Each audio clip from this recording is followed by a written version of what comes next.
The morning Hank Dawson rode into Atlanta, the sky was the color of an old bruise. Pale yellow at the edges, heavy gray pressing down from the center, the kind of sky that made a man feel like something was already wrong before the day had even started.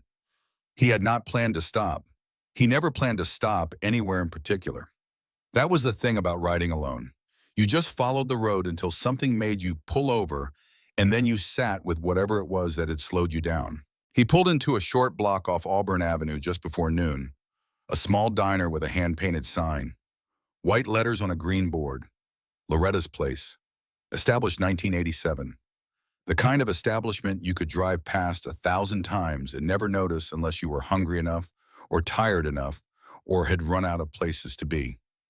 Hank Dawson was all three. He parked his Harley at the curb, took off his helmet, ran a hand through his gray-streaked hair, and looked at the building for a long moment before going inside. He was 55 years old, 240 pounds of scar tissue and consequence.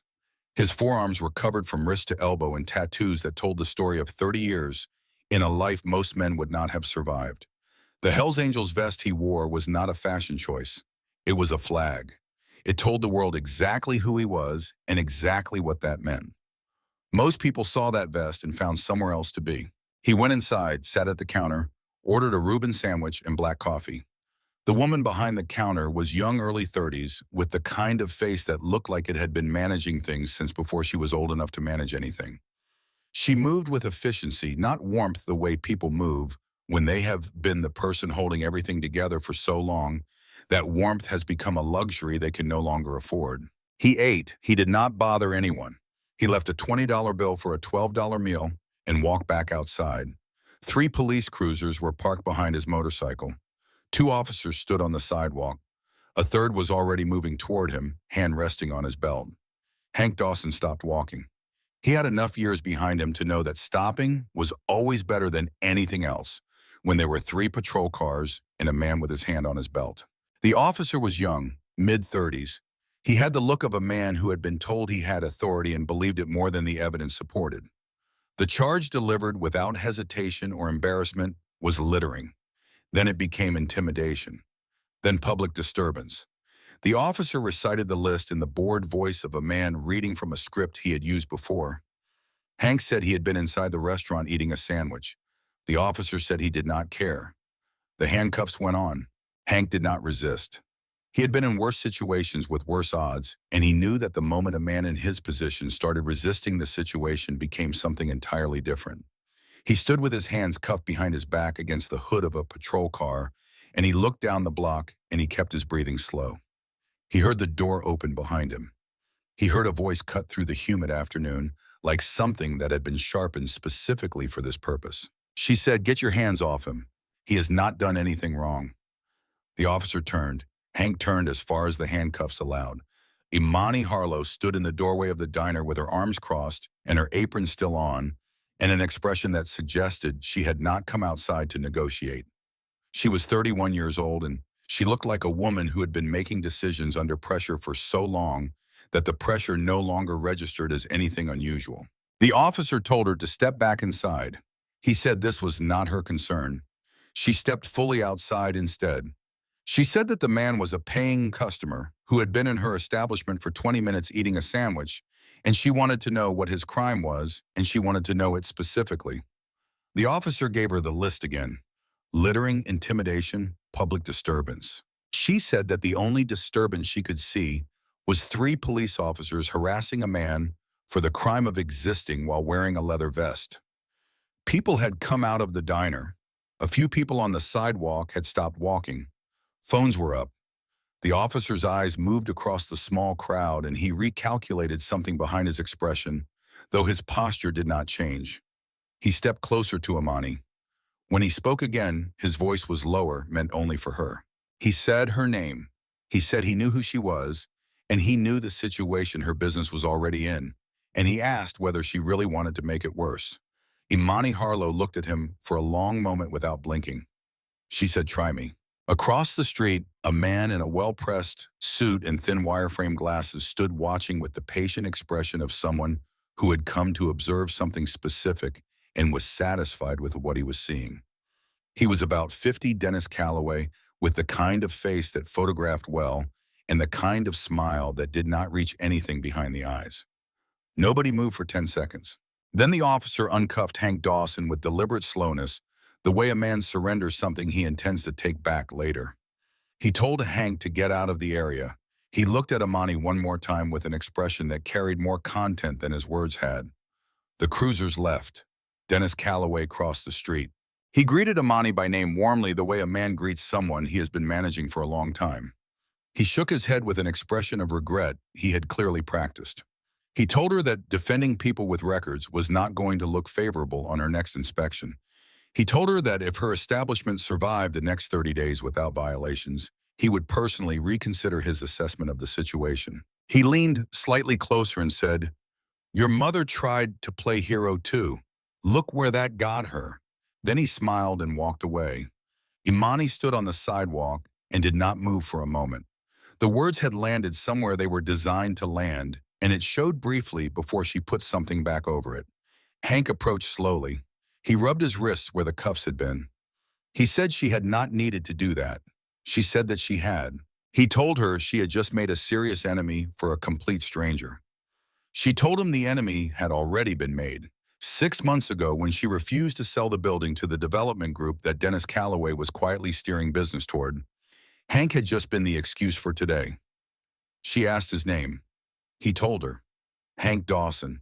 Most people called him Anvil.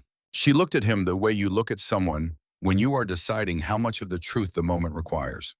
Then she turned and walked back inside. He followed. He sat back down at the counter. She poured him more coffee without asking. They were both quiet for a moment, the way two people are quiet when they are each processing more than they intend to say. He looked at the walls. There were photographs everywhere. A woman in an apron laughing at what looked like a church picnic. The same woman at a counter, not unlike this one, her arms around two young girls. The same woman in 100 different versions of the same life documented in frames across every wall of the restaurant she had built. He read the name on the sign again, visible through the front window from where he was sitting. Loretta's place.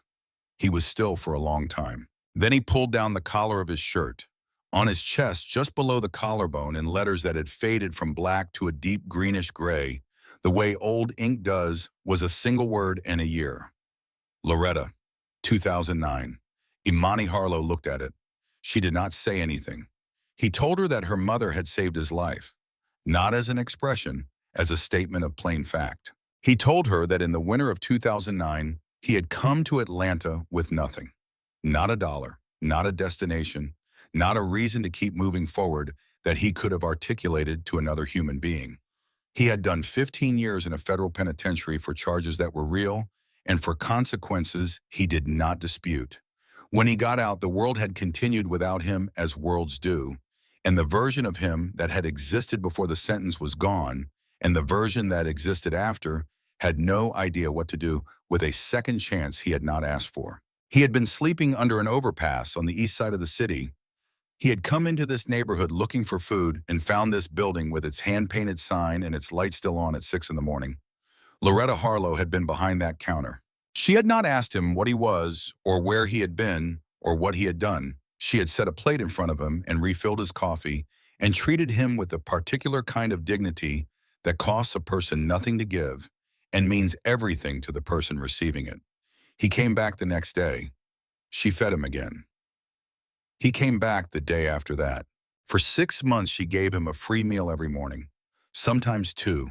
She never asked for anything in return. She never made him feel like her charity was something he should be ashamed to need. But there was something else. Hank paused here. His hands were around the coffee mug, and he was looking at the counter.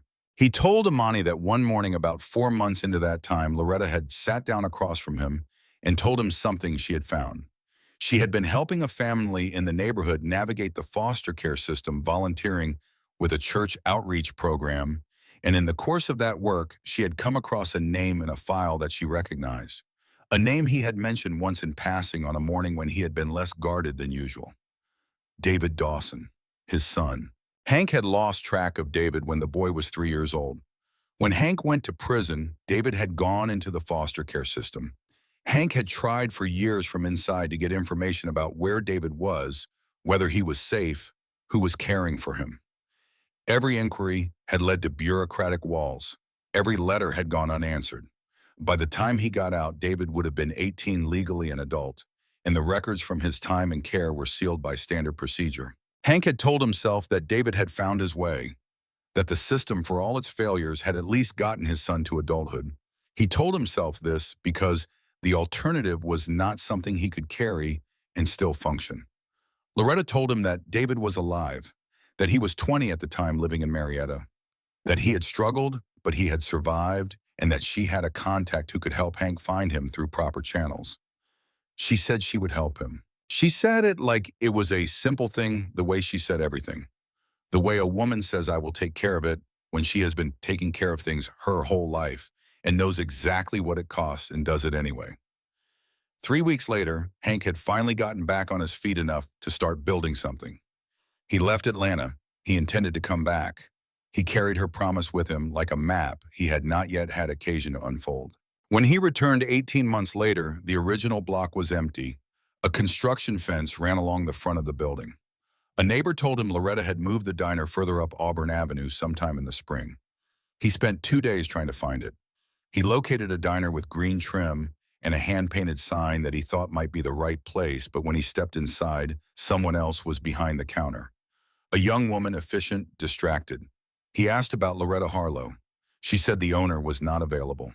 He came back the following morning. Same answer. He left his name and a phone number written on the back of a gas station receipt with a woman who seemed uncertain she would pass it on. He never heard back. He told himself she had moved on, that her life had continued in a direction that did not naturally include a man in a Hells Angels vest with a federal record and an unresolved search for a son who had grown up without him. He understood that. He had no claim on her time. She had given him what she could, and he had built something from it, and perhaps the building of that something was the only return she had ever wanted. He had never found out what happened to David. He had never been able to follow the thread that Loretta had offered him.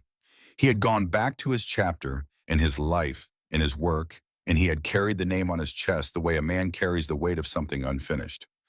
Not as decoration, as a debt he owed to a woman he had lost track of, and as a question he had never stopped hoping might someday find its answer. Imani had not moved while he was talking. She was looking at him now with an expression that had shed whatever professional distance she had been maintaining and replaced it with something that was simply and plainly grief.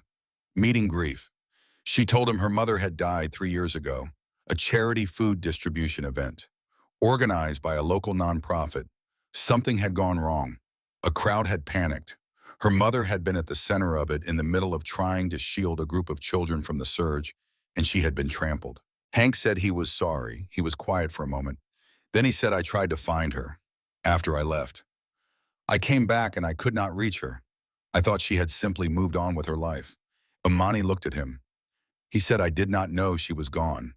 Not until right now, sitting here. She looked at the photographs on the wall and then back at him, and something in her expression shifted the way it shifts when a piece of information reorders everything slightly, and the new arrangement is both sadder and more complete than the one before it. She said she never mentioned anyone by that name to me, but she kept a lot of things to herself when she thought carrying them alone was the kinder choice. He said, that sounds like her. She said, it does. For a moment, the two of them were just two people in a quiet diner, holding losses that had never been fully put down. Hank paid for his second coffee, even though she told him not to. He walked to the door. Then he stopped with one hand on the doorframe and stood there for a moment. He told her that Dennis Calloway was not going to stop. He said it the way a man says something he knows from experience, not speculation. He said that men like Dennis do not walk away from a resource they have identified. They accelerate when they feel pressure. She said she knew. He said she was not alone anymore. She looked at him. He said he would be back in the morning. He left. She stood in the empty diner and looked at the photographs of her mother, and she did not cry because she had done her crying in private long ago. And now, when the grief arrived, she had learned to just stand in it for a moment before moving forward again. At 5 o'clock the next morning, before the first traffic of the day had reached Auburn Avenue, Imani heard the sound. It started as a low vibration, the kind you feel in the floor before you hear it in the air. Then it became something richer and more sustained, a chorus of engines that seemed to come from every direction at once, and then resolve itself into a single disciplined line. She went to the window. 10 motorcycles sat in perfect formation across the front of Loretta's place, chrome catching the early light, engines cooling in the quiet. 10 men in Hell's Angels vests standing between the bikes and the building arms at their sides, not moving, not talking, just present. Hank Dawson stood at the center. She unlocked the door and stepped outside. The morning air was cool and smelled like dew and motor oil, and she stood on the sidewalk looking at this wall of men who had materialized in the dark, and she did not know what to say. Hank told her this was her breakfast club. One of them stepped forward, a large woman in her mid-40s with close-cropped hair and the steady eyes of someone who has worked in emergency medicine long enough that almost nothing surprises her anymore. She introduced herself as Bernadette Knox. Most people in the chapter called her Reaper. She had served 12 years as an Army combat nurse. She currently ran a veterans outreach program in Savannah. A man beside her, broad through the shoulders with a gray beard and reading glasses hanging from his vest pocket, said his name was Otis Reed. He had spent 18 years as a financial crimes investigator before retiring to Macon. He could read a balance sheet the way some men read the weather. A woman with sharp eyes and close-cropped hair stepped forward next. Chantel Voss. She said it quickly and without decoration. Corporate attorney, 15 years in litigation. She was licensed in Georgia and 2 other states. She was offering her services pro bono. The others introduced themselves in turn. A mechanic, a firefighter, a high school principal, a paramedic, a construction contractor. A man who had spent 20 years as a county sheriff's deputy before the county he served had made decisions he could no longer align himself with. Every single one of them had a trade, a skill, a professional history that existed entirely outside the image the vest projected. Imani looked at Hank. He told her that the Hells Angels was not what television suggested it was. He said that the vest was a brotherhood, and that the brotherhood had learned over a very long time that fear was a tool like any other, and that if you were going to be feared regardless, you might as well point that fear in a useful direction. She listened to all of this, then she told him something that he had not expected. She said she did not need protection. She said it clearly without apology, looking at 10 men in motorcycle vests in the early morning light. She said that if what she needed was someone to stand between her and Dennis Calloway, she would have called the police. What she actually needed was witnesses. People who could not be dismissed or discredited or paid off. People who would be present when Dennis fabricated his next set of violations, who would record what they saw and whose testimony would hold up. People who could help her build a case, not a barricade. She said she had been gathering evidence for 6 months. A log of every visit, every violation, every date and time and specific claim. She had photographs. She had inconsistencies she had not yet been able to verify. What she had never had was anyone credible enough to stand beside her when she presented it. She looked at Hank and she said, "That is what I need from you. Not muscle. Witnesses and expertise." He looked at her for a moment. He said, "All right." She opened the diner and they filed inside, and the first thing she did was put on a full pot of coffee and start on biscuits, because whatever was coming, it was going to require that people had eaten. They spent 2 hours at the tables mapping out everything she had. The photographs, the violation logs, the financial trajectory of every fine and required renovation, how it had been structured, what it had been designed to accomplish. Otis Reed sat with her notebooks and asked questions in the quiet, precise way of someone who has spent his life finding the pattern in the numbers that someone else tried to hide. Chantel Voss read every document twice. When she was finished, she said 3 words. "This is extortion." She said it without drama. Just identification the way a doctor names a disease. Hank sat at the end of the counter and listened to all of it and did not speak much. He was watching the street through the front window, the way a man watches something he knows is going to move before it moves. At 11 that morning, Dennis Calloway arrived. He came with 2 assistants and clipboards and the particular smile of a man who has already decided the outcome of a conversation. He was 52, well-dressed in the way that bureaucratic authority tends to dress, nothing flashy, nothing cheap, Everything calibrated to project the impression of a man who makes reasonable decisions according to established procedures. He looked at the 10 bikers sitting at various tables, and the smile adjusted by approximately 2%. He announced a surprise inspection. He said it loudly enough for the whole room to hear. Imani came out of the kitchen wiping her hands on her apron and told him to proceed. For 2 hours, Dennis and his assistants moved through the kitchen.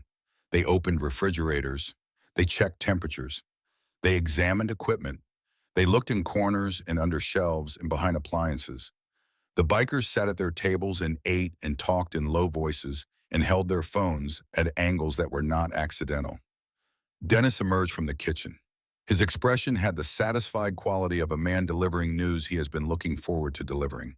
He cited 17 violations. He named a total in fines of $15,000. He gave Imani 48 hours to remedy every listed issue or face permanent closure. He put the citation notice on the counter. Chantal Voss stood up from her table. She picked up the notice and read it aloud. Slowly, methodically. She asked for specific details on each citation. When Dennis gave answers, she asked follow-up questions. When his assistants gave answers, she asked to see the equipment that had produced their readings. They had no equipment. The violations they had listed were built from nothing constructed in advance designed to appear procedural while being entirely fictional. Chantal documented this on her own notepad as the conversation proceeded. She told Dennis that she would be formally contesting every violation on the list. She told him she was filing a complaint with the state licensing board. She told him she was requesting copies of all calibration certificates for every piece of inspection equipment his office had used in the past 3 years. Dennis took the citation notice back. His composure had not collapsed, but it had tightened considerably around the edges, the way composure does when a plan has failed to proceed the way it was drawn. He told Imani she had 48 hours. Then he looked at the room. 10 men in Hell's Angels vests, a corporate attorney with a notepad, a retired financial crimes investigator who had not looked up from his documents in 15 minutes. He left.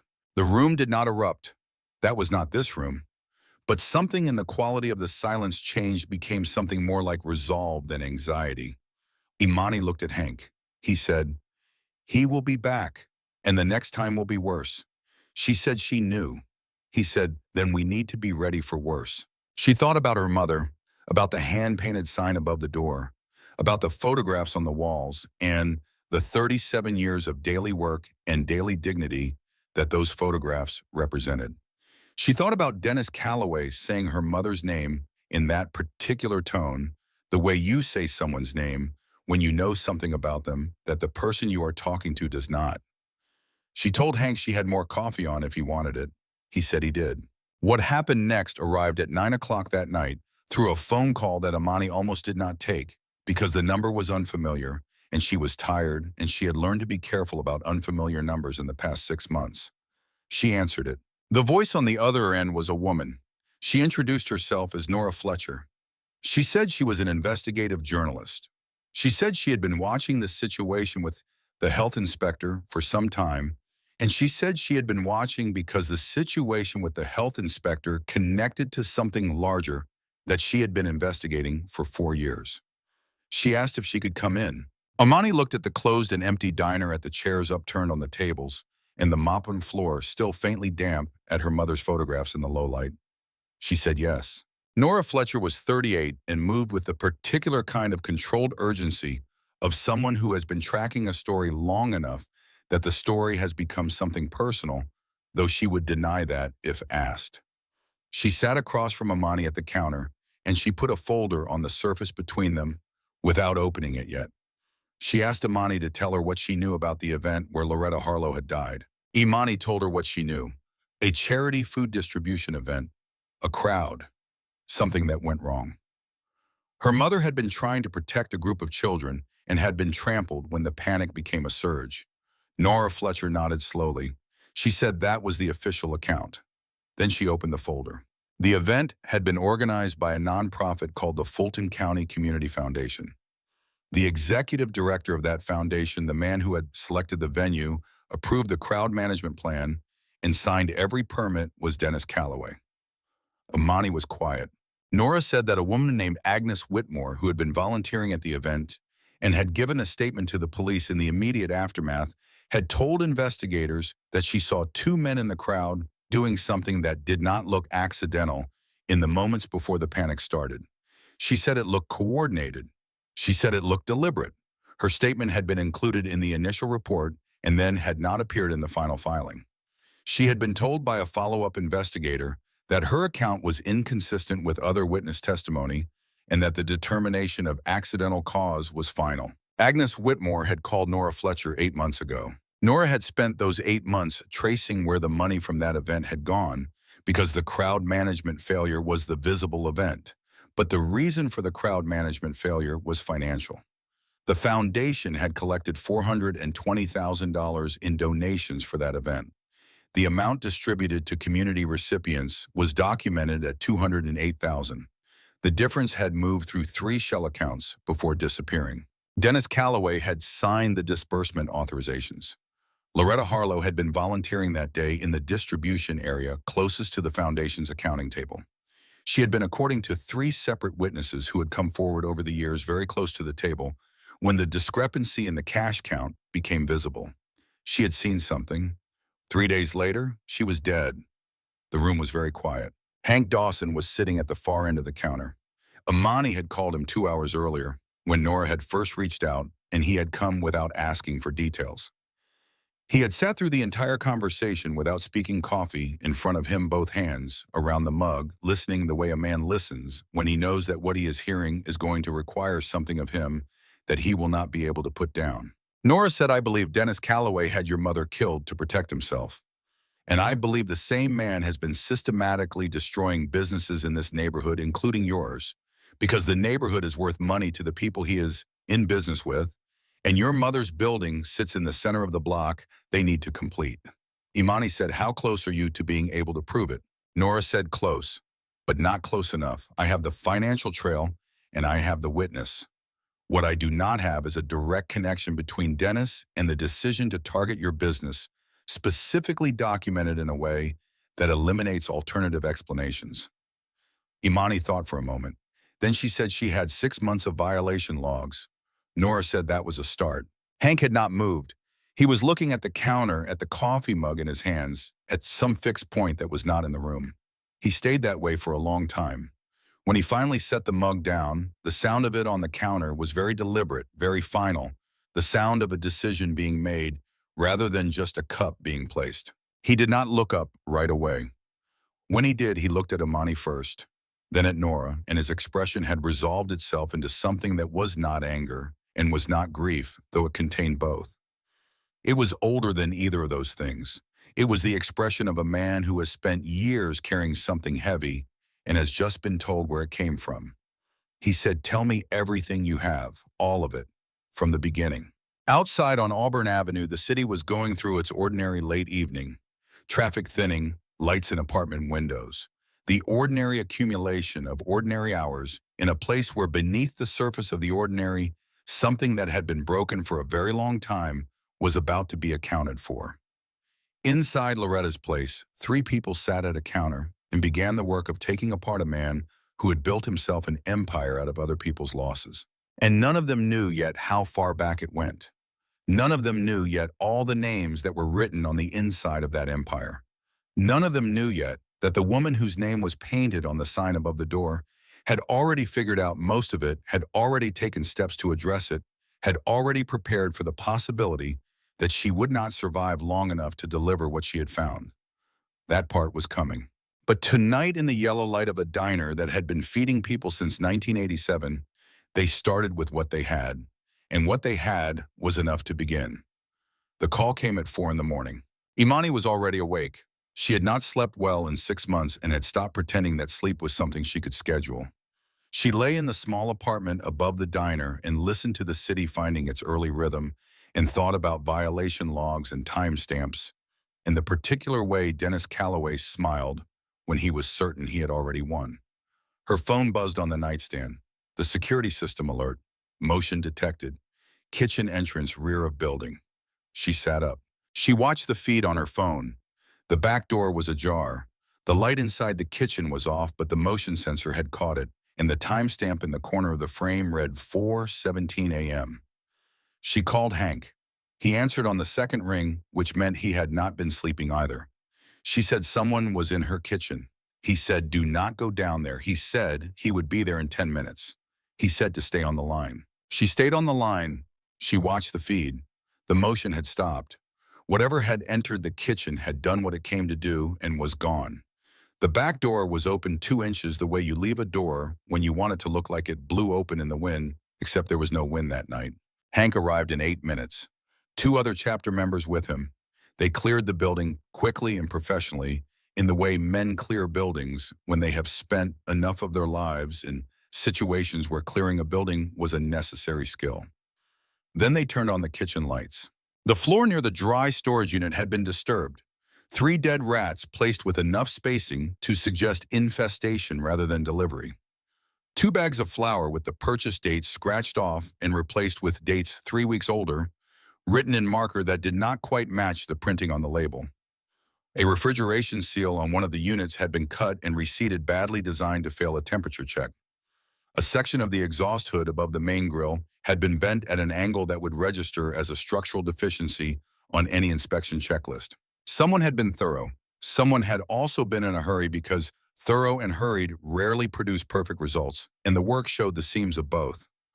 Amani stood in the middle of her kitchen and looked at what had been done to it and felt the specific quality of anger that arrives when someone reaches into a space that belonged to your mother and treats it as a prop in their performance. Hank stood beside her and did not say anything for a moment. Then he said, "Don't touch anything yet." She said she knew. She went to the small shelf above the secondary prep counter, where she had placed 2 nights ago a camera no larger than a thumb drive angled toward the rear entrance. She had mounted it herself after Nora Fletcher's visit, before anyone had suggested she do so, because 6 months of fighting Dennis Calloway alone had taught her that the next move was always going to be worse than the last one, and that waiting to be surprised was a strategy for people who could afford to lose. She checked the device. The memory card was intact. The footage was there. She said, "I put a camera up 2 nights ago." Hank looked at her. She said, "I figured he would escalate after yesterday." He was quiet for a moment. Then he said, "Show me." The footage was dark but not useless. The timestamp confirmed 4:14 a.m. The rear door opening.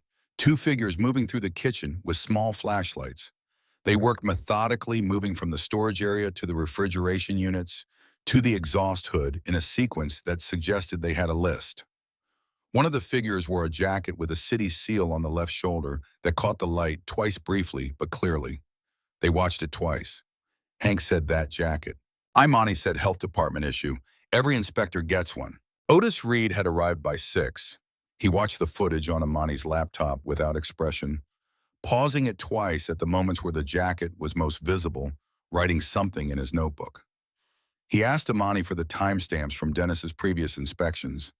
He asked for the violation notices going back 6 months. He spread them across the counter in chronological order and looked at them the way he had spent 18 years looking at documents that were designed to appear legitimate while pointing towards something that was not. He said, "The pattern is very clean, too clean for improvisation." He has been running this same structure in other locations. Chantel Voss arrived at 6:30 and was at the table with Otis within 5 minutes. She read through the documents he had organized, and then she started making calls. She spoke to 2 people in that first hour briefly in the clipped professional shorthand of someone coordinating with colleagues who already understand the context. When she was off the phone, she told them she had a contact at the state licensing board who had flagged Dennis Calloway's name twice in the past 4 years, but had never had sufficient documentation to pursue a formal investigation. She said that what they were building now was not just enough for a formal investigation. It was enough for something larger. Bernadette Knox had come as well. She sat across from Imani at the counter and asked practical questions about the diner's finances, what the fines had cost in total, what renovations had been required under disputed citations, what the legal fees had run. She did the arithmetic on a notepad without a calculator, and the numbers she arrived at were not surprising, but seeing them in a single column was its own kind of impact. They worked through the morning. Imani cooked. She did it because the kitchen needed to be reclaimed from what had happened in it in the dark hours. And because feeding people had always been her family's response to difficulty, and because there was something clarifying about standing at a stove with something purposeful to do while the people at your tables dismantled the case against you piece by piece. At 10 in the morning, Otis Reed pushed back from the table and said he needed access to the building's security system archive. He said he wanted to see everything the cameras had recorded, not just recent footage. Imani told him the system was old. Her mother had installed it sometime around 2014. She showed him where the main unit was mounted in a narrow utility closet off the back hallway behind the water heater. Otis looked at it for a long time. He asked if she had ever gone through the archive files. She said she had looked at recent footage when she needed to, but had never gone through the older material. The system stored continuously until the memory cycled. She did not know how far back it went. Otis sat down in front of the unit and began working through the archive directory. The files were organized by date. 3 years of footage cycling and overwriting the oldest material, except for one folder that had been manually created and named separately. It sat apart from the automatically generated date folders. It had been created on October 14th, 3 years and 4 months ago, approximately 3 weeks before Loretta Harlow died. The folder was locked with a 4-digit password. Otis came to find Imani in the kitchen. He showed her the screen. She looked at the folder name. Her mother had given it no name. Just a date, October 14th, and a lock. He asked if she knew what the password might be. Imani thought about it for a moment. Then she typed in 4 numbers, her birthday, the month, and the day she was born. The folder opened. Inside was a single video file, 11 minutes and 23 seconds. Recorded from the fixed camera above the counter, the one her mother had used to monitor the cash register area. The date stamp confirmed October 14th. Imani sat down. She opened the file. The image was Loretta Harlow sitting at the counter where Imani was now sitting, facing the camera directly as though she had positioned herself there on purpose, which she clearly had. She was wearing the blue apron she always wore on Tuesdays. Her hair was pinned back. She looked like a woman who has decided to say something she has been thinking about for a long time and has finally arrived at the moment. She said, "If you are watching this, then something happened to me before I could say this in person. I'm going to say it here so that it does not get lost." The room had gone very quiet. Everyone who had been working stopped what they were doing. The only sound was the coffee maker cycling and the faint noise of traffic outside, and Loretta Harlow's voice coming through the laptop speaker with the slightly flat quality of audio recorded in a small room. She talked about the charity event. She described what she had seen near the accounting table. She gave a name she had overheard. She described the man who had been standing at the table when the count was off, the man who had spoken to the 2 other men in the moments before everything went wrong, the man whose name she had since looked up and identified. She said his name was Dennis Calloway. She described the foundation. She described the money. She said she had taken photographs on her phone of the disbursement sheet before someone moved it, and that those photographs were saved in an envelope taped to the underside of the 3rd shelf in the dry storage unit. She looked at the camera for a moment without speaking. Then she said, "Imani, baby, I am sorry I did not tell you any of this while I was still around to tell it. I did not want to scare you, and I did not want to involve you until I was sure. I am sure now. Everything I have found is here and in that envelope, and I trust you to know what to do with it." She paused again. Then she said, "There is one more thing." She said, "Hank Dawson, if you are watching this, and I hope that somehow it finds its way to you, I need you to know that I found your son. I've found David. And David had a little girl. Her name is Layla. She is in the Fulton County foster care system. She was placed there when David passed, and she has been there since. I have the file number and the caseworker name, and I wrote all of it down. It is in the envelope with the photographs." She stopped. She looked at the camera with the expression of a woman who has done what she could with the time she was given and knows that it may need to be enough. She said, "Somebody needs to find that child." The video ended. No one in the room moved for a long time. Otis Reed had his pen in his hand and was not writing anything. Bernadette Knox was looking at the window. Chantel Voss had her hands flat on the table and her eyes closed. The mechanic and the paramedic who had come in an hour ago to relieve 2 of the overnight members were standing in the doorway to the kitchen, and neither of them was speaking. Imani was looking at the screen. At the frozen last frame of her mother's face in the blue apron on a Tuesday 3 years and 4 months ago, alone in her own diner talking to a future she was not sure she would be part of. Hank Dawson was at the far end of the counter. He had not made a sound during the video. He had not moved. When Loretta said his name, he had become very still in the particular way that people become still when they hear something that rearranges everything they thought they understood about a period of their life. His son had survived. David had survived long enough to have a child, and that child was somewhere in Fulton County, in a system that Hank knew from the worst years of his life was not designed to protect the children inside it. He pushed back from the counter. He walked to the front door and opened it and went outside. Nobody followed him. Through the front window, they could see him standing on the sidewalk, his back to the building, looking down the street at nothing in particular. He stood that way for a long time. The morning was gray and cool, and the traffic on Auburn Avenue moved past him, and he did not move. Imani watched him from inside. She did not go out. She understood, without needing it explained, that what was happening outside was not something that could be assisted or shortened by another person's presence.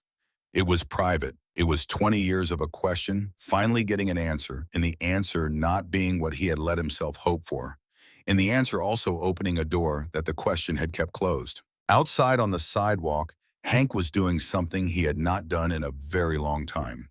He was not thinking. He was just standing in the fact of it. David had made it. David had survived the 7 facilities and the transfers that should have had review periods, and the documented injuries and the health deterioration that the records described in the bloodless language of institutional negligence. He had survived all of it, and he had gotten out at 18, and he had built enough of a life to include another person in it. A daughter. A child who carried his name, and as it turned out, his eyes. And then he had died at 25. Hank did not know what had taken him.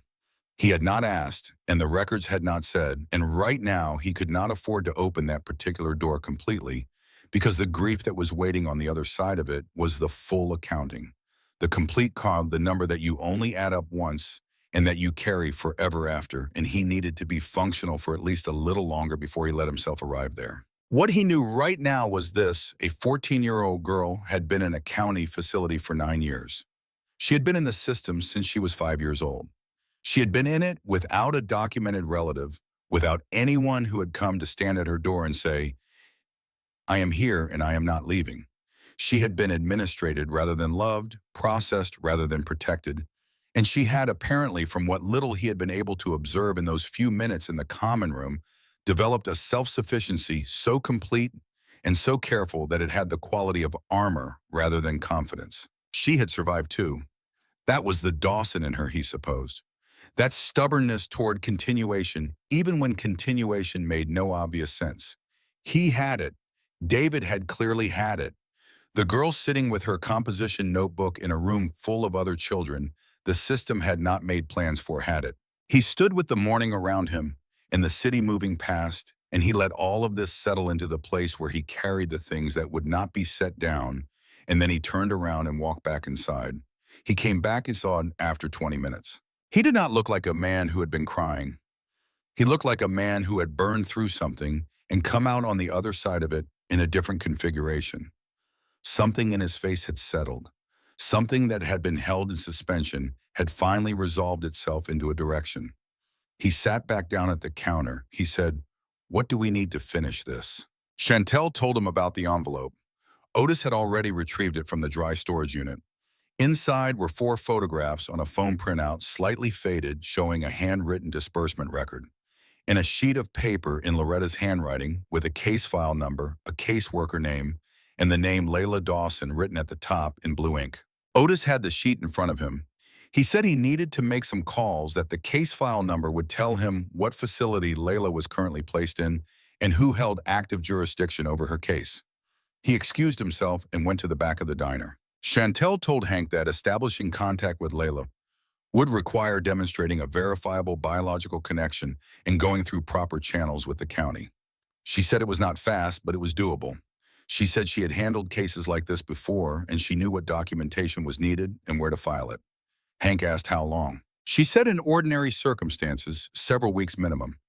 She paused, then said that circumstances could sometimes be expedited when there was clear urgency. He asked what qualified as clear urgency. She looked at him carefully and said, "That depends on what Otis finds." Otis came back 20 minutes later.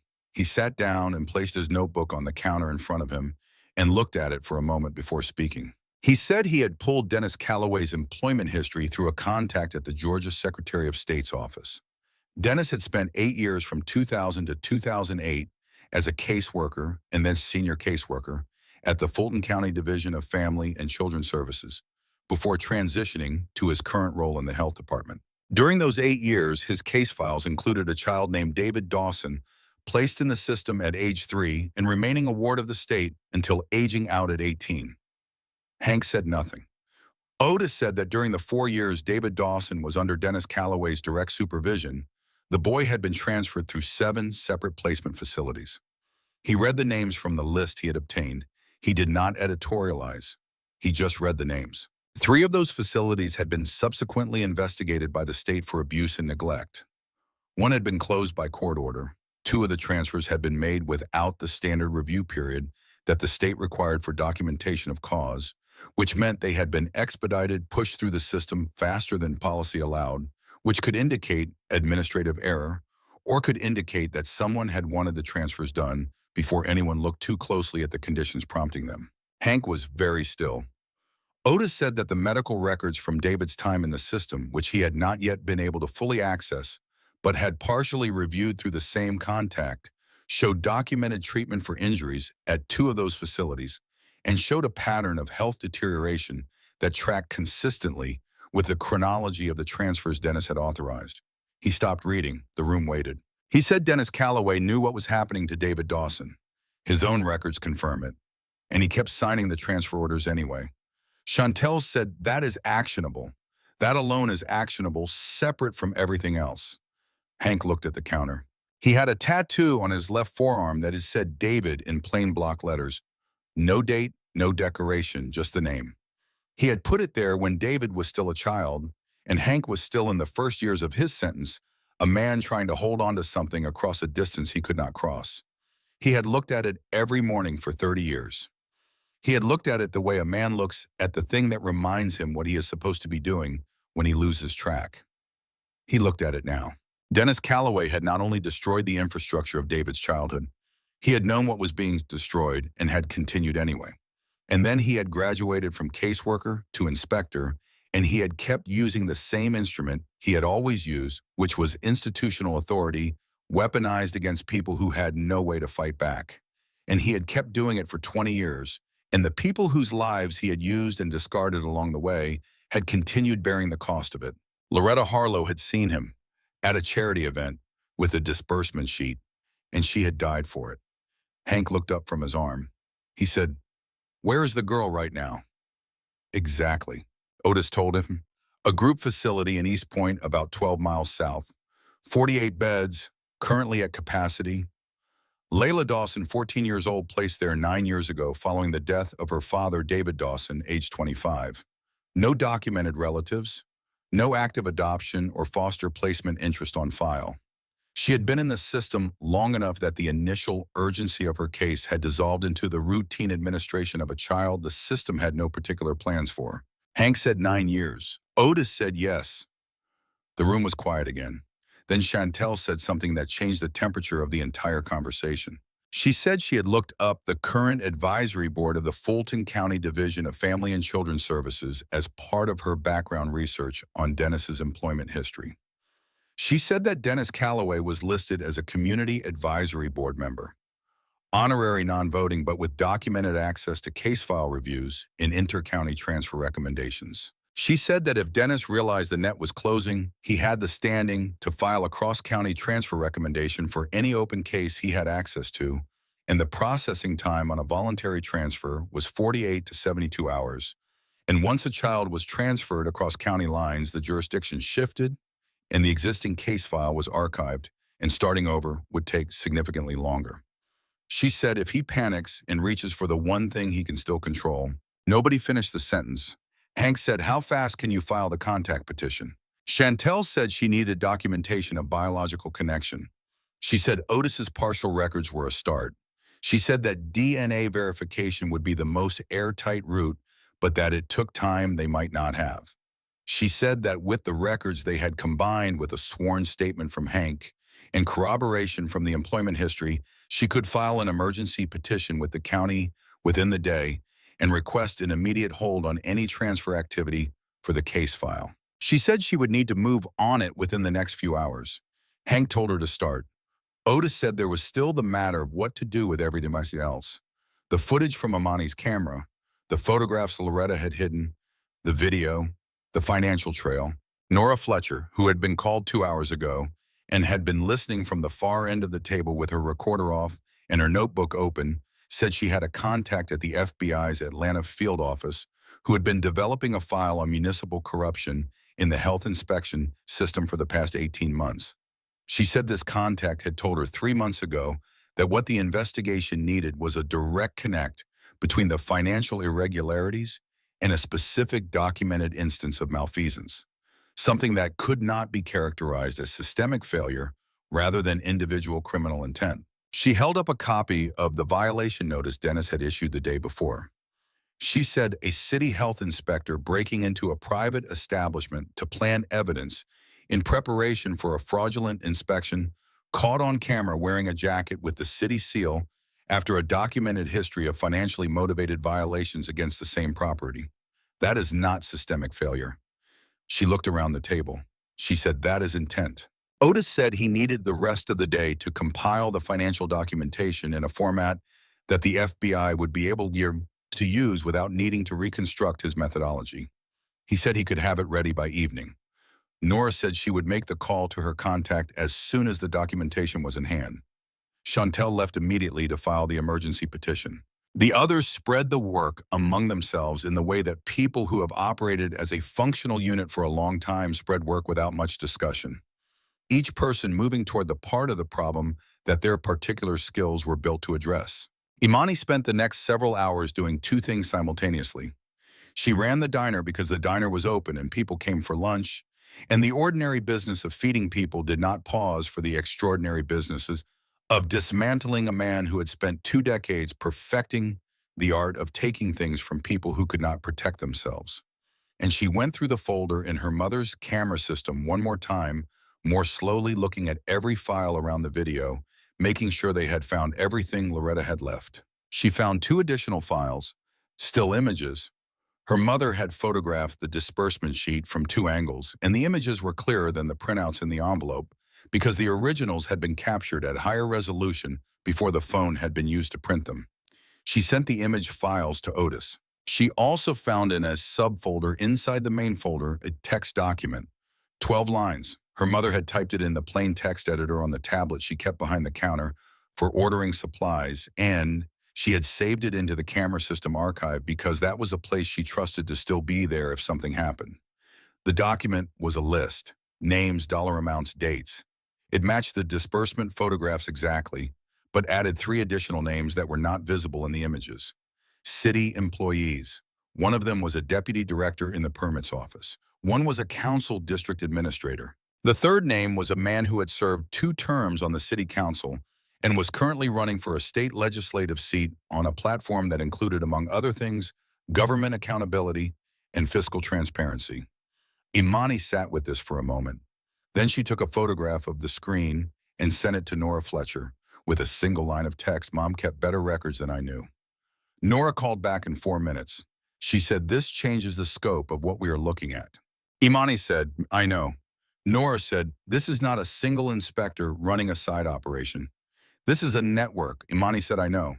Nora said, "Are you ready for what that means in terms of the response when it breaks?"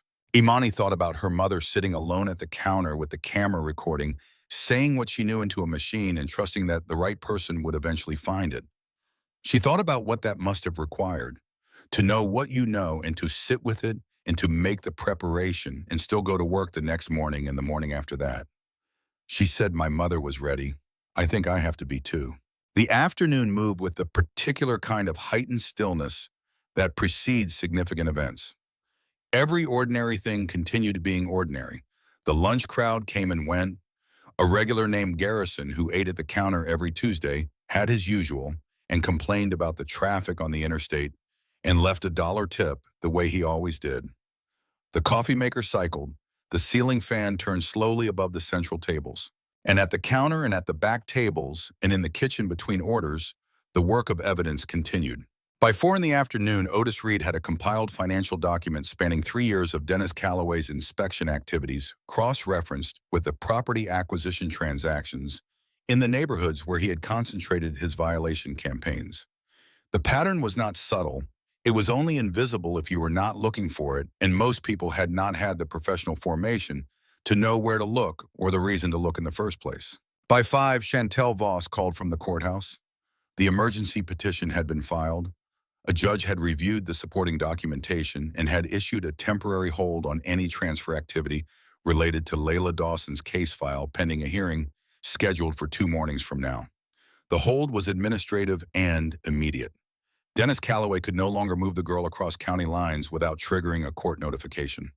She said that window is closed. Hank, who had been sitting at the counter since the morning with brief interruptions for tasks assigned to him by various members of the team, exhaled once quietly and nodded. By 6, Nora Fletcher had transmitted the full documentation package to her FBI contact. She said the contact had reviewed the initial materials and requested a meeting for 8 the next morning. By 7, the diner was quiet. The last customer had left. Imani was behind the counter washing the final service items by hand, the way her mother had always done the last washing of the day, because some tasks carry their meaning in the doing of them and not just the completion. The others were still there, some at tables, some at the counter, the low conversation of people who have done a hard day's work and are not yet ready to leave the place where they did it. Hank was at his usual spot at the end of the counter. He had been looking at the wall of photographs most of the evening. The photograph he kept returning to was one taken sometime in the mid-90s.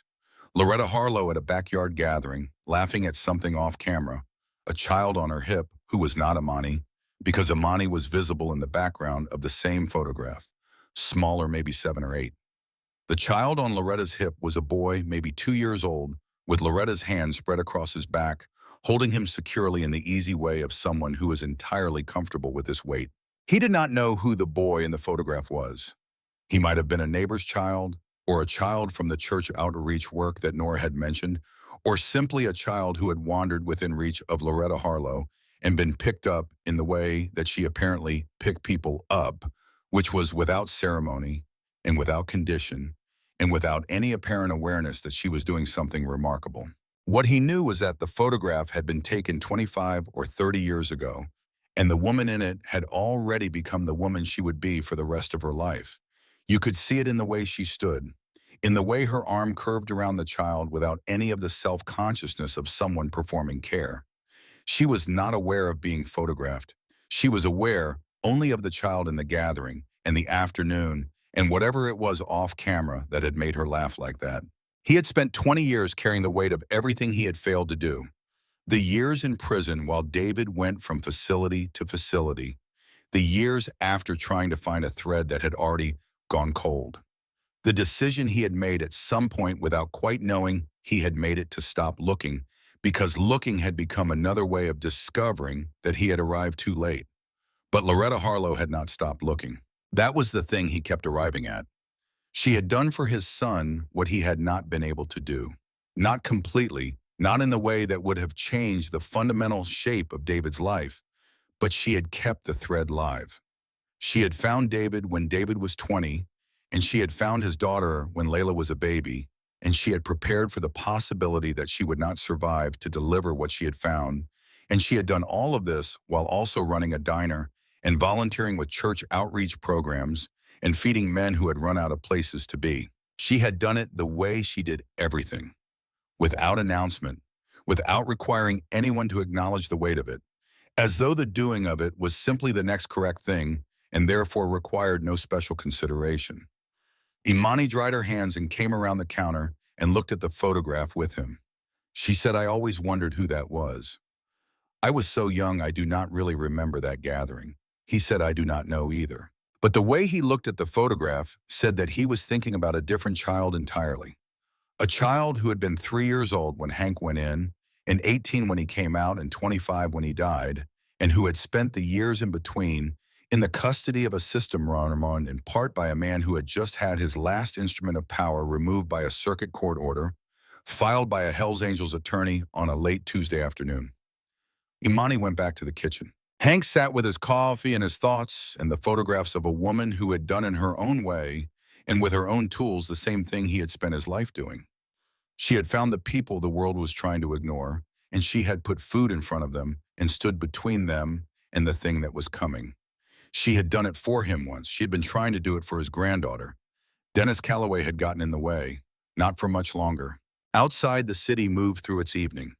The street lights came on along Auburn Avenue. The early summer dark settled over the block, and the diner's light held its ground against it, the way it had held its ground every evening since 1987. Somewhere 12 miles south in a group facility in East Point, a 14-year-old girl named Layla Dawson was moving through whatever the evening routine of that place required of her, not knowing that a judge had issued an order with her name on it, not knowing that a man with her father's last name was sitting in a diner thinking about her, not knowing that the woman who had found her, who had written her name on a piece of paper and hidden it in a camera archive with a locked folder and a password that was also a love letter, had put something in motion 3 years ago that was still moving, still carrying her forward, still refusing to let her be lost. She did not know any of this yet, but the morning was coming. Hank sat alone in his truck outside the diner for a while after that, longer than was strictly necessary before beginning the drive back to Macon. He did not turn on the radio. He sat with the quiet and the street light and the shape of the building that carried a dead woman's name, and he thought about the nature of debts. There were debts you could repay and debts you could not. The ones you could not repay were not necessarily the largest, but they had a different quality, a different texture when you carried them. They did not diminish with time. They changed shape, sometimes found new configurations, but the weight was constant. You learned to walk with it. You learned the particular adjustments required by a weight that was permanent. And over time, those adjustments became so familiar that you sometimes forgot they were adjustments, forgot that you were walking differently than a man without that weight would walk. Loretta Harlow had understood something about debts that he was only beginning to understand now, sitting in the dark outside her daughter's diner. She understood that the way to address an unpayable debt was not to carry it privately until it wore you through. The way to address it was to pass something forward, to take what had been given to you, the dignity and the food and the presence and the promise, and to find a way to give it to someone who needed it the way you had needed it. Not as a transaction, not as a zeroing of accounts, just as the continuation of something that was worth continuing. She had done that for David when she found him at 20 struggling in Marietta.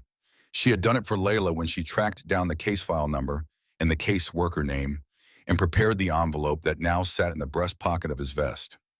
She had done it in the way she did everything, which was without making anyone feel like the recipient of a charity, which was the highest skill of all. He started the truck and pulled out onto Auburn Avenue. He drove back to Macon with the photograph in his pocket and the city falling away behind him and the dark highway opening up ahead. And he thought about a 3-bedroom house with a yard on a quiet street that had been for 11 years exactly large enough for one man and now was going to be asked to be something more than that. He thought he could manage that. He thought, in fact, that he had been managing the wrong size for 11 years without knowing it. The FBI came on a Wednesday. It was 7:40 in the morning when 2 black SUVs and an unmarked sedan pulled into the parking structure adjacent to the Fulton County Department of Health Services building on Pryor Street. The agents moved with the unhurried precision of people who had done this enough times that the performance anxiety of it had long since been replaced by professional routine. They knew what they were looking for. They had spent the night reviewing what Nora Fletcher's contact had transmitted, and by 2 in the morning, the duty supervisor had made the call that moved the case from developing to active. Hank was eating breakfast at Loretta's place when Nora called. She said, "They are going in now." He put down his fork. Across the counter, Imani was refilling coffee for 2 regulars who had no idea what was happening 12 blocks away. She looked at Hank's face and set the coffee pot down and waited. He told her. She stood very still for a moment. Then she picked up the coffee pot and finished pouring. He understood this. The regulars needed their coffee. The diner opened at 6 every morning, and it would open at 6 every morning for as long as Imani Harlow had anything to say about it, and what was happening 12 blocks away did not change what needed to happen at this counter right now. He understood this because he had spent 30 years in a brotherhood that operated on the same principle. You do the thing in front of you. You do it correctly and completely, and then you do the next thing. Dennis Calloway was at his desk when they arrived. His assistant later told investigators that he had looked up from his computer when the agents came through the door and that his expression had not been surprise. It had been something closer to recognition. The way a man looks when something he has been half expecting for a very long time finally stops being theoretical. He did not resist. He did not speak. He stood when they asked him to stand, and he put his hands behind his back and he walked with them through his own office and past the assistants and the other inspectors who had come out of their cubicles to watch, and he looked straight ahead the entire time. The arrest report listed the initial charges as wire fraud, extortion, and conspiracy to commit money laundering. By noon, when the field office had finished its preliminary review of the documentation package, 2 additional charges had been added: misappropriation of charitable funds, and 1 charge that had been drafted, carefully reviewed by the supervising attorney twice, and added to the filing with the weight that such things carry: conspiracy in connection with the death of a civilian stemming from the events of the Fulton County Community Foundation distribution event 3 years prior. Nora Fletcher was outside the federal building when Dennis was brought out. She was not there as a journalist, not yet. She was there as a witness. She watched him cross the concrete in the morning light, and she did not move or speak or lift her phone to take a photograph. She just watched. She watched until the car door closed and the vehicle pulled away. Then she went back to her car and sat in it for a long time without starting the engine. By 10 that morning, 3 additional arrests had been made. A deputy director in the permits office whose name had appeared in Loretta Harlow's typed list. A district administrator who had processed 14 property acquisition approvals in the same neighborhoods where Dennis had concentrated his inspection campaign's approvals that had been expedited beyond standard review timelines in ways that were only visible if you already knew where to look. And a man who had served on the city council for 2 terms and was mid-campaign for a state legislative seat, who had been photographed at the charity event 3 years ago, standing within 15 feet of the accounting table, and who had received, according to the financial trail, Otis Reed had mapped a total of $67,000 in contributions from shell entities connected to the development group Dennis Calloway had been steering business toward. The legislative campaign suspended operations by noon. By 2 in the afternoon, the story was on every local news channel. Hank watched it on the small television that Imani kept mounted in the corner above the counter, the one her mother had installed so the regulars could watch the morning news over their coffee. He watched the footage of the federal building and the brief shot of Dennis being walked out and the reporter standing in front of the building, describing what had happened with the measured gravity that local television news applies to stories larger than its usual content. He did not feel what he had expected to feel. He had spent a long time over the years thinking about what it would feel like when the thing that needed to be accounted for was finally accounted for. He had imagined it as a release of some kind, a decompression, the setting down of something heavy. What he actually felt was quieter than that and more complex. It was not satisfaction exactly. It was something closer to the recognition that a debt had been acknowledged, which is not the same as the debt being paid, but is a necessary precondition for payment. David was still gone. That would not change. Loretta was still gone. What had changed was that the man responsible for the shape of those losses was now sitting in a federal detention facility, having his fingerprints taken for the second time in his life. The first having been 20 years ago, when he processed paperwork to transfer a 3-year-old boy named David Dawson into a system he intended to ignore. Chantel Voss called it 3. She said the hearing for Layla's case had been moved up at the judge's discretion following the morning's developments. The court had reviewed Hank's documentation, the partial records Otis had compiled, and the sworn biological connection statement Chantel had filed. The judge had issued a temporary guardianship authorization, pending DNA verification that would allow Hank to visit the facility, and if he chose to pursue full guardianship, to begin that process under expedited review, given the circumstances. She said, "You can go see her today if you want." He said, "What time?" She said, "I will drive you. We can go now."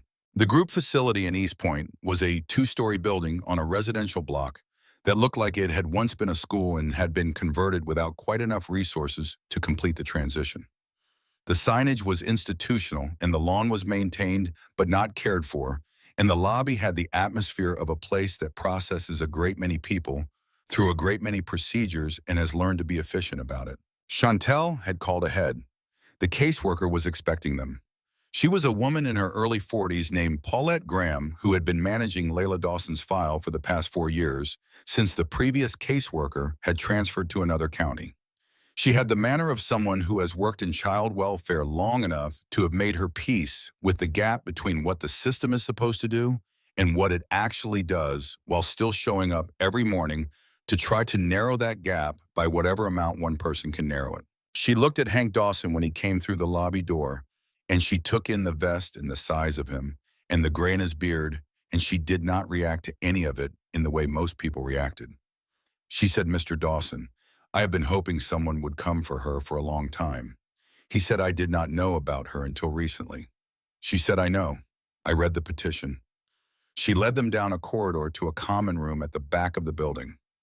She paused at the door. She said, "She is smart. She is careful. She does not trust easily, and she has good reasons not to. Give her space to look at you before you say much.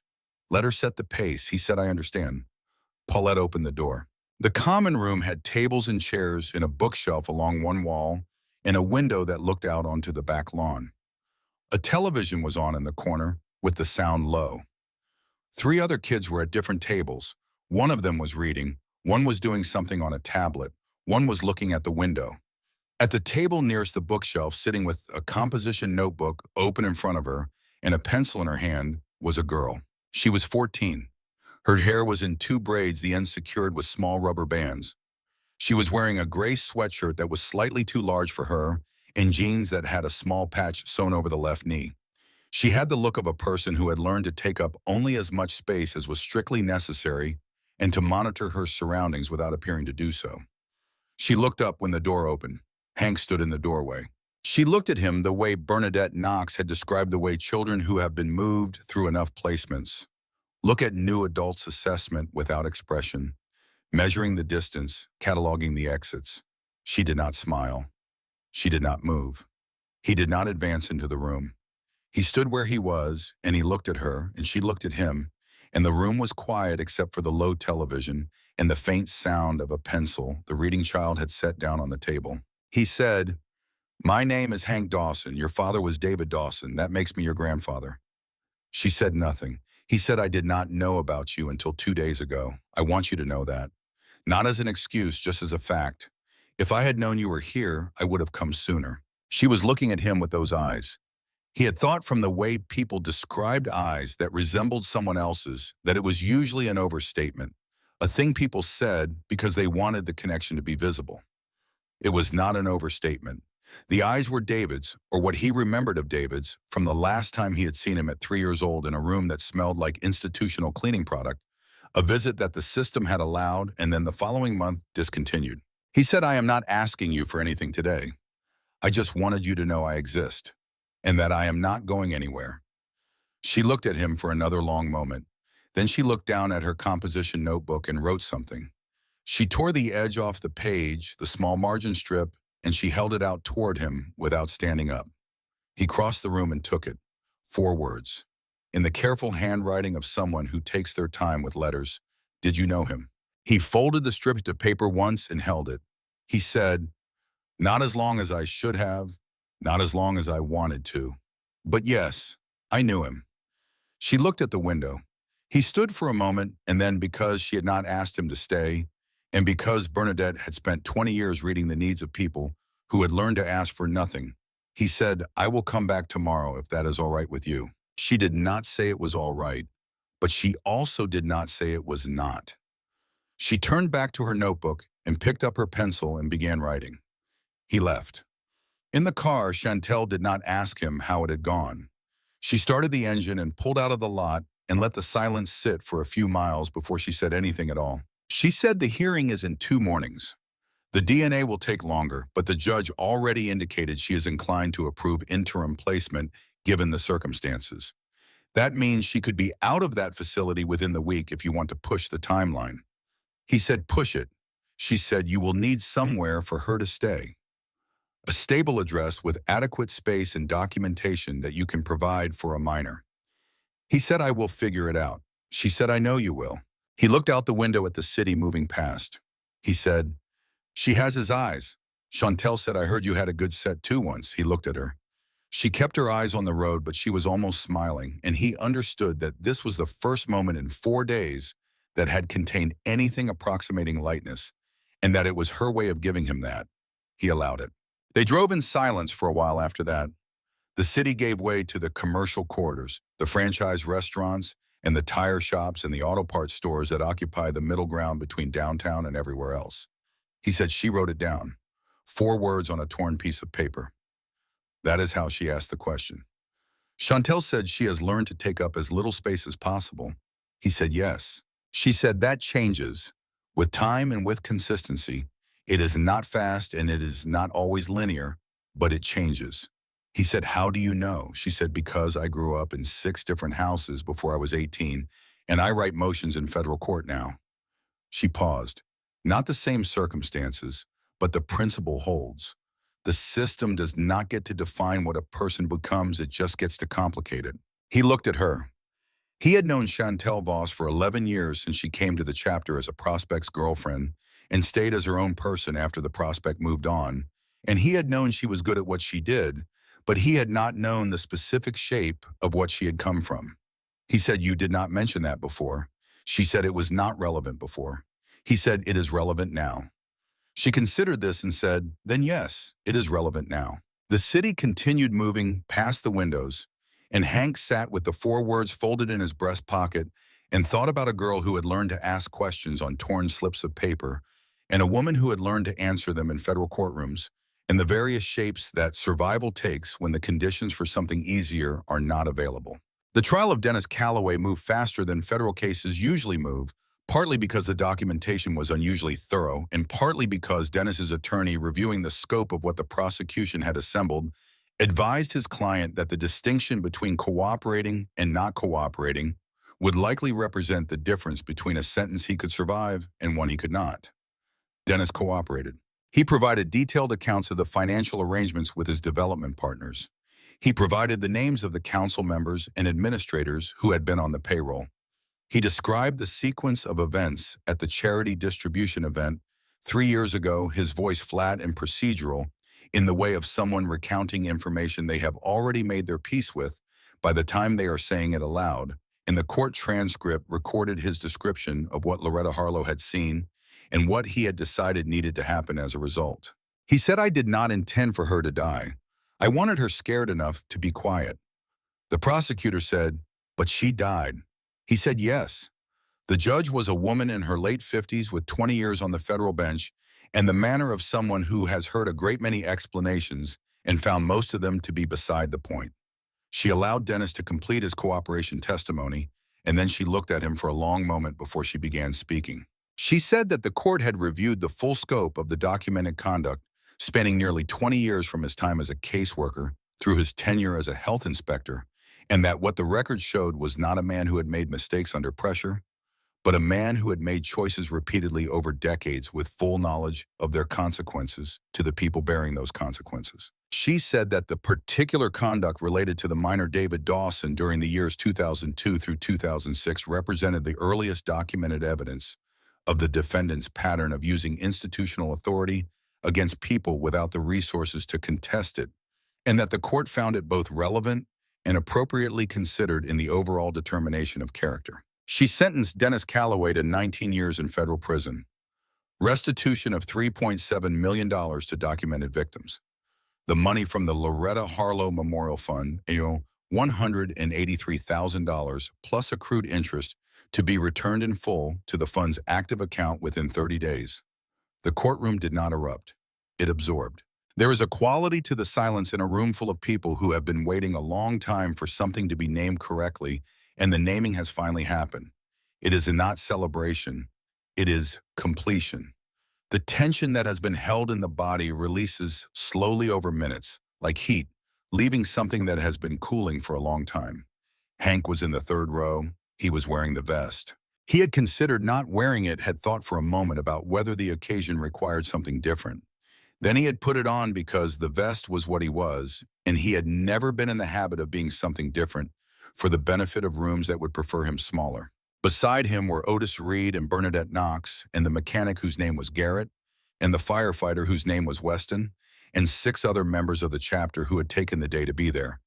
They did not take up a row so much as they filled it, and the people in the rows around them had the look of people who had registered the presence of Hell's Angels at a federal sentencing hearing and decided on reflection that it made sense.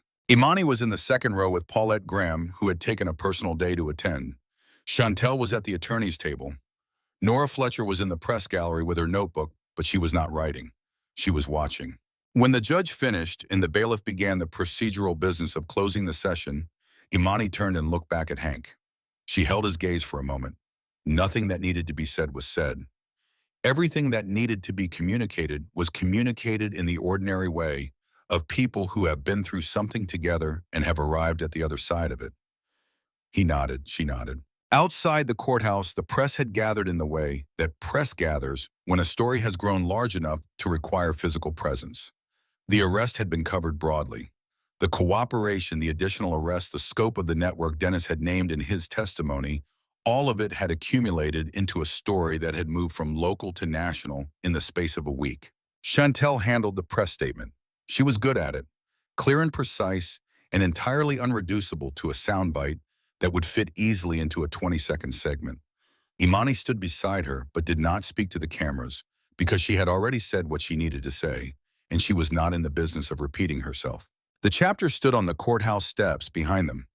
10 men and women in Hell's Angels vests, and the cameras included them in the frame whether the cameras intended to or not. After the cameras had gotten what they needed and the reporters had moved on to their next deadline, the group began to disperse by ones and twos.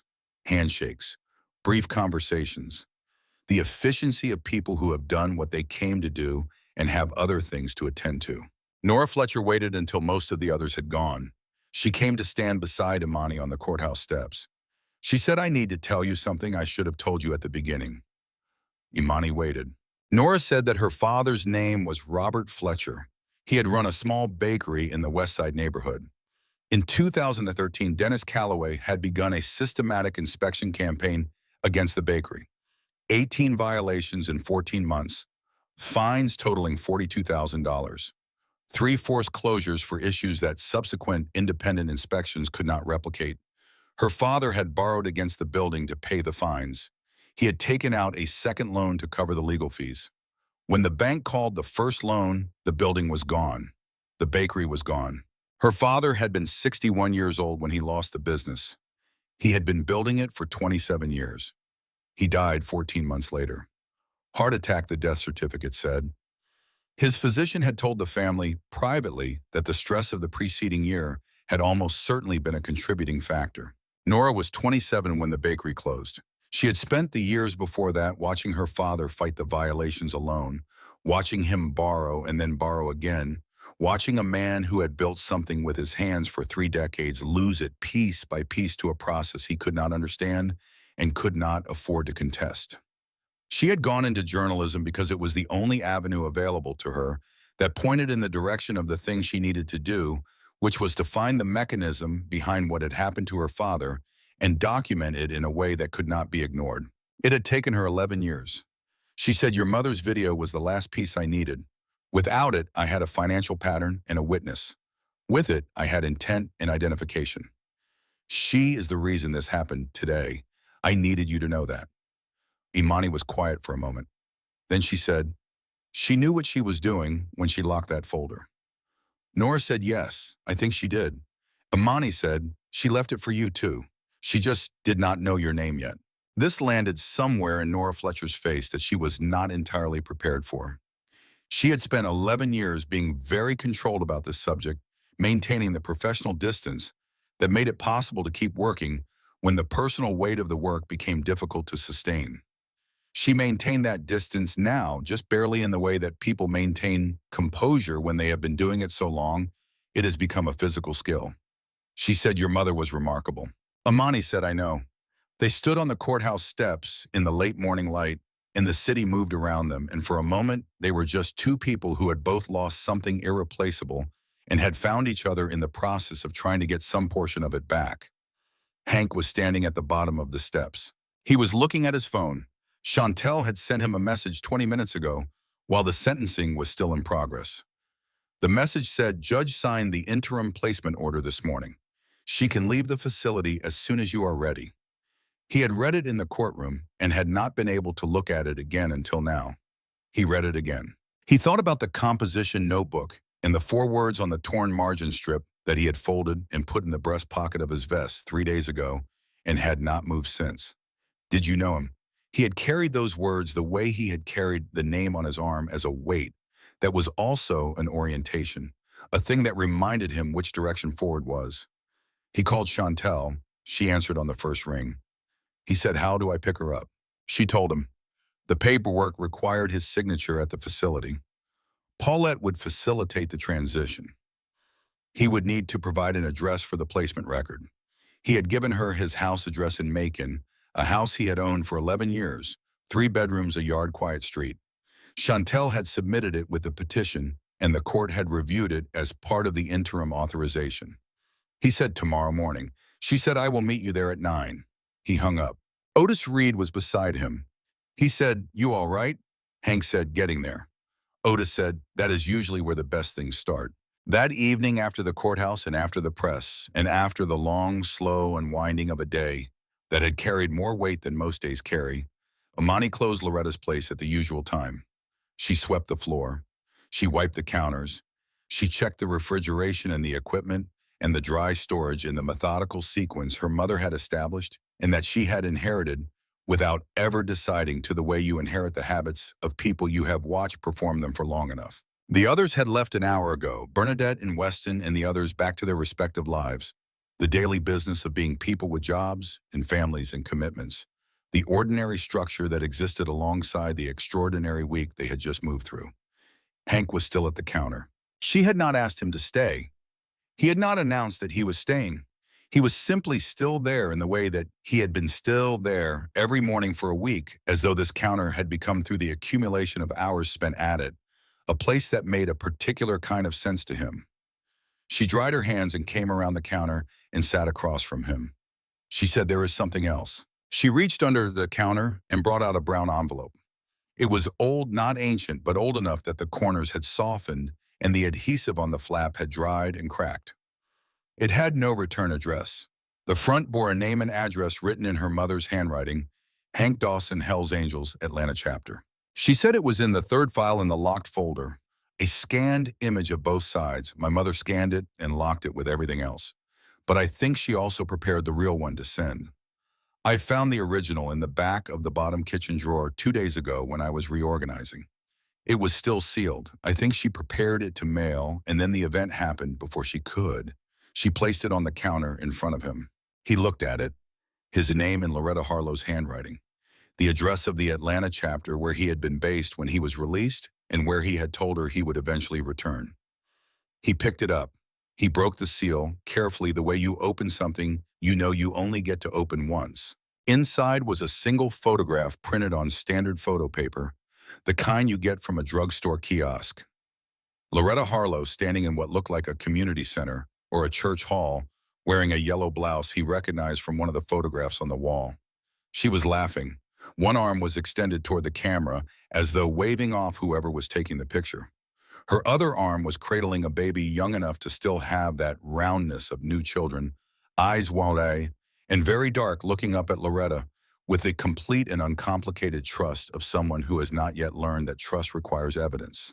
On the back of the photograph, in the same handwriting as the envelope, David's girl. Her name is Layla. She is safe and she is loved, and she needs her grandfather. His name is Hank Dawson, and I believe he is looking for her even if he does not know it yet. Please find a way to get this to him. Below that, a phone number, and one more line. I promised him I would help him find his son. I am sorry it took this long to get part of the way there. Tell him I said hello. He read it twice. Then he set it down on the counter, and he put both hands flat on the surface, and he looked at it for a long time. Outside on Auburn Avenue, the streetlights had been on for 2 hours. The block was quiet the way city blocks are quiet at the end of a long day, when the energy of the day has finally spent itself and the night has settled in for real. He picked up the photograph again. He looked at the baby in Loretta Harlow's arms. He looked at Loretta's face.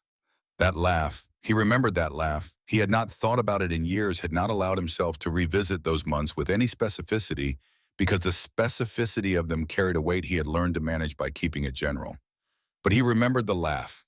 It was the laugh of a woman who found the world genuinely funny on a regular basis, despite all available evidence that this response was not warranted, and who had simply decided that the evidence was less relevant than the response. He said she knew I would come back. Imani said she knew. He said she was ready for it. Imani said she prepared for everything, every ending she could imagine. She tried to make sure the people she cared about would be taken care of regardless of which ending arrived. He said she did not have to do that for me. Imani said, I know. That is why she did it. He sat with that. The clock above the counter read 10:40. He should go. He had a long drive back to Macon, and he needed to be back in East Point by 9 in the morning. He should sleep. He had not slept more than 4 hours in a row since the morning he had ridden into Atlanta and found 3 patrol cars parked behind his motorcycle. He did not go yet. He said, your mother told you to stand up when you needed to. Imani said, every day. He said, she did the same for me. Said it different, but the same thing. Imani looked at the photographs on the walls. Her mother at various stages of a life spent here behind this counter in this light feeding people who needed to be fed and standing up for people who needed someone to stand with them. 37 years of ordinary days in the extraordinary things that ordinary days contain when they are lived by a person who has decided that the ordinary is not a diminishment, but a practice. She said, I used to think the diner was just a diner. Growing up, I thought the food was the point. He said, it is not. She said, no. The food is just the way in. He nodded. He folded the photograph carefully and put it in the breast pocket of his vest next to the strip of composition notebook paper with 4 words on it, and he stood up from the counter for the last time that evening. He said, thank you for calling me when you found the folder. She said, thank you for coming back. She meant it in both senses, and he understood that. He walked to the door. He put his hand on the frame the way he had put his hand on the frame a week ago on his way out that first evening, except that this time everything on both sides of the door was different from what it had been then. He said, I will bring her by when she is settled, if that is all right. She said, I will make biscuits. He went out. The morning he brought Layla to Loretta's place for the first time, it was early before the breakfast crowd. The diner's light was on and visible from the end of the block, and the hand-painted sign above the door was reading green and white in the slanted morning sun, the way it had been reading for 37 years. Layla walked beside him on the sidewalk. She had not said much on the drive from East Point. She had looked out the window for most of it, watching the city pass, and once she had asked how far it was, and he had told her about 20 minutes, and she had nodded and gone back to looking at the window. She had a backpack over one shoulder that contained everything she owned, because that was the calculus of her life up to this point. Everything important fitting into one bag, a strategy you develop when you have learned that the things you cannot carry tend to disappear. At the door she stopped. She looked up at the sign. She said, Loretta's place. He said, did you know about Loretta Harlow? She said, my dad talked about her. A woman who was kind to him when he was young. He said she was the best person he ever met who was not related to him. Hank looked at the sign. He said she was the best person I ever met too. Layla looked at him. The same eyes. The eyes that had been looking at him for a week now, with that careful measuring quality, and that had begun very slowly to include something additional, something that had not been there at the beginning. Not trust exactly, not yet, but the preliminary conditions for it. She said, was she related to you? He said, not by blood, but some things do not require blood. She considered this. Then she pushed open the door. Imani Harlow looked up from the counter. She had a tray of biscuits she had just pulled from the oven, and the diner smelled the way it had smelled every morning for 37 years, flour and butter and coffee, and the warmth of a kitchen that has been in operation since before dawn. She looked at the girl. Layla stood just inside the door with her backpack on her shoulder and looked at the photographs covering every wall of the diner, hundreds of them, a woman's life documented in frames from every angle and every era, a woman laughing and working and standing with people and feeding people and being present in the world with the full force of her attention. She walked slowly along the wall, looking at them one by one. The way you look at something you did not know you needed to see until you are seeing it. She was not looking at the photographs the way a visitor looks at the photographs in a restaurant, the casual glance that registers decoration and moves on. She was looking at them the way you look at something that is giving you information you have been trying to get for a long time, but did not know you were missing. Her face was very still and very attentive, and her hand came up once and touched the edge of a frame without quite touching the photograph inside it, a gesture of approach rather than contact. Imani watched her from behind the counter and did not say anything. Hank watched her from the doorway and did not say anything either. The girl moved along the wall with the slow, deliberate pace of someone reading every word of a document that matters, and the room was quiet enough that you could hear the ceiling fan and the low idle of a truck outside and the sound of the coffee maker finishing its cycle. She stopped at one. She said quietly to nobody in particular, "That is the woman my dad talked about." Imani said yes. Layla looked at the photograph for a long time. It was one of the older ones, the colors slightly faded the way colors fade in photographs that have been in sunlight for enough years. Loretta Harlow was standing outside what appeared to be the original building on the original block before the move, the first version of the diner before it became this one. She was in her apron, and she was looking directly at the camera with an expression that was not quite smiling, but contained a smile the way a room contains furniture, as a fundamental fact of its character rather than a temporary arrangement. Layla said, "He said she fed him when he had nothing. He said she was the only person who ever treated him like he was worth something before he had proven it." Amani said that was very much like her. Layla said he talked about her like she was the reason he believed things could be different. He said if you met someone like that even once, it changed what you thought was possible. The room was very quiet. Amani looked at the photograph. Her mother in the early morning light of a street that no longer looked quite like that, younger than Amani was now, already the person she was going to be for the rest of her life. Then Layla set her backpack down on the floor beside the stool at the counter. She sat down. She looked at Amani and then at the tray of biscuits and then at Hank, who had come to stand beside her without crowding her close enough to be present and far enough to be chosen. She said, "Can I have one?" Imani slid the tray across the counter. She said, "You can have as many as you want. This is your place now, too." Outside on Auburn Avenue, the morning was doing what mornings do. Traffic building, light adjusting. The ordinary accumulation of ordinary hours in a city that contained, like all cities, the entire range of what people are capable of doing to one another and for one another, the full spectrum running simultaneously on every block, the harm and the remedy existing in the same geography, sometimes in the same building, sometimes at the same counter. Hank sat down on the stool beside his granddaughter. He picked up a biscuit. The name above the door caught the morning light the same way it had caught it for 37 years. And the woman whose name it carried was not there to see this morning, but had in the patient and thorough way she had approached everything already done what she could to make sure it happened. She had fed a man when he had nothing. She had kept his name in mind when the world had stopped saying it. She had found the child he did not know existed, and she had prepared the path, and she had trusted that the path would eventually find the feet it was made for. It had taken longer than she planned. Most things worth doing take longer than planned. But here was the girl. Here was the man. Here was the biscuit on the counter, and the coffee in the cup, and the photographs on the wall, and the light coming through the window of a diner that had been feeding people since 1987 and intended to keep doing it for a long time yet. That was enough. That was more than enough. That was everything.